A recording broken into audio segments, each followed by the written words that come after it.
മനുഷ്യ, എന്താണ് സൽസ്വഭാവം? എല്ലാവർക്കും വേണമല്ലോ സൽസ്വഭാവം. നമ്മെ പഠിപ്പിക്കുകയാണ് ഷേഖ്.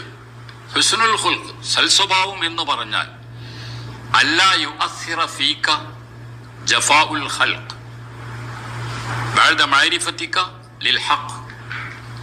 നീ അല്ലാഹുവിനെ അറിഞ്ഞു കഴിഞ്ഞതിന് ശേഷം നാട്ടുകാർ, വീട്ടുകാർ, കൂട്ടുകാർ, ബഹുജനം നിന്നെ ഒന്നുകിൽ ഭത്സിക്കുന്നു, ബഹുജനം നിന്നോട് അപമര്യാദയായി പെരുമാറുന്നു, അവർ നിന്നെ അവഗണിക്കുന്നു.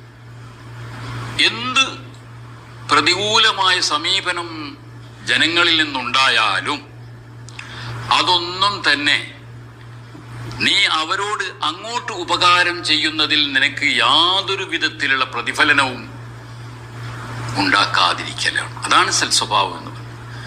ആളുകൾ ഇങ്ങോട്ട് നല്ല നിലക്ക് പെരുമാറിയാൽ അങ്ങോട്ടും നല്ല മുഖം കാഴ്ചവെക്കുക, അതല്ല സൽസ്വഭാവം. മറിച്ച് നീ അങ്ങോട്ട് കാഴ്ചവെക്കുന്ന ആ നല്ല പെരുമാറ്റങ്ങൾ ബഹുജനത്തിൽ നിന്ന് ഏത് വിധത്തിലുള്ള തിരിച്ചടി നിനക്കുണ്ടായാലും ആ തിരിച്ചടികളൊന്നും നിന്റെ അങ്ങോട്ടുള്ള നല്ല സമീപനത്തിന് ഒരു ഇളക്കവും തട്ടാതെ നീ അങ്ങോട്ട് അവരോട് പെരുമാറാൻ തയ്യാറാവുക. ഇതിനെയാണ് ഹുസ്നുൽ ഖുൽഖ് എന്ന് പറയുന്നത്.